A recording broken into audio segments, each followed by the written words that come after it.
முக்கியமான விஷயம். வணக்கம்.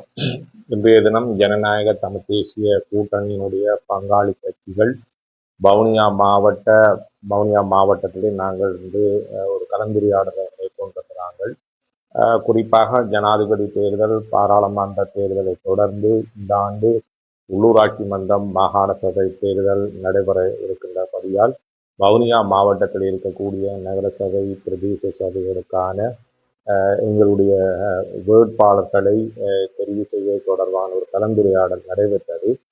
குறிப்பாக நாங்கள் இந்த உள்ளூராட்சி மன்றங்களுக்கான வேட்பாளர்களை வெளிப்படையாக பொதுமக்களுடைய ஆலோசனைகள், அபிப்பிராயங்களை கேட்டறிந்து அனைத்து சபைகளுக்குமான மக்கள் மத்தியில் ஒரு நன்மதிக்கத்தக்க, மக்களுக்கு ஒரு சேவை செய்யக்கூடிய சரியான ஆட்களை இனங்கண்டு இந்த உள்ளூராட்சி மன்ற தேர்தலில் நாங்கள் நிறுத்துவது தொடர்பாக கலந்துரையாடி இருக்கிறோம்.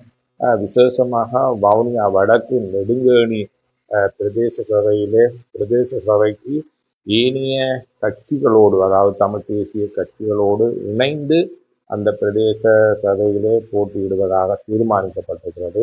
காரணம், வவுனியா வடக்கு நெடுங்கேணி பிரதேசமானது நீண்ட காலமாக அந்த பிரதேசம் சிங்கள குடியேற்றம், பௌத்தமயமாக்கல், இன்னும் பல்வேறுபட்ட புதிய குடும்பங்கள் நெடுங்கேணி பிரதேச சபைக்கு உள்வாங்கப்பட்டிருக்கிறபடியால் நெடுங்கேணி பிரதேசத்தின் இன விகிதாசாரத்தில் ஒரு பாரிய மாற்றம் எதிர்காலத்தில் ஏற்பட இருக்கிறது.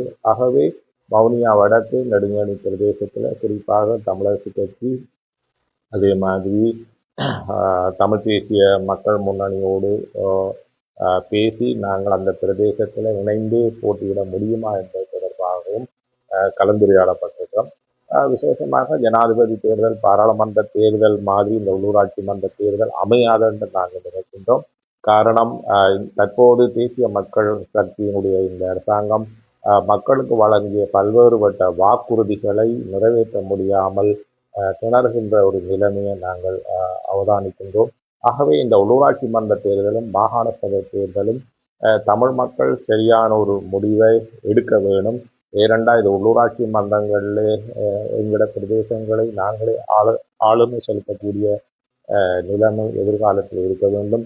ஜனாதிபதி தேர்தலிலே வாக்களிப்பது வேறு, ஆனால் பாராளுமன்ற தேர்தலிலே பெரும்பாலான தமிழ் மக்கள் தேசிய மக்கள் சக்திக்கு வாக்களித்தவர்கள் கூட இன்று அதற்காக அவர்கள் வருத்தப்படுகிற ஒரு நிலைமையை நாங்கள் அவதானிக்கின்றோம். பலதரப்பட்டவர்கள் நாங்கள் ஏமாந்துட்டோம் அல்லது ஏமாற்றப்பட்டுட்டோம் என்ற ஆதங்கத்தை தெரிவித்திருக்கிறார்கள். ஆகவே நடைபெற இருக்கின்ற இந்த உள்ளூராட்சி மன்ற தேர்தலிலே வடகிழக்கில் இருக்கக்கூடிய அனைத்து தமிழ் மக்களும், இன்றைக்கு இருக்கக்கூடிய தமிழ் மக்கள் மத்தியில் இருக்கக்கூடிய மிகப்பெரிய ஒரு பலமான ஒரு கூட்டணியாக ஜனநாயக தமிழ் தேசிய கூட்டணி தான் இன்றைக்கு ஒரு பலமான ஒரு கூட்டணியாக இருக்குது. இந்த உள்ளூராட்சி மன்றம், மாகாண சபையில் அதை பலப்படுத்த வேண்டியது தமிழ் மக்களுடைய மிகப்பெரிய கடமையாக இருக்கிறது.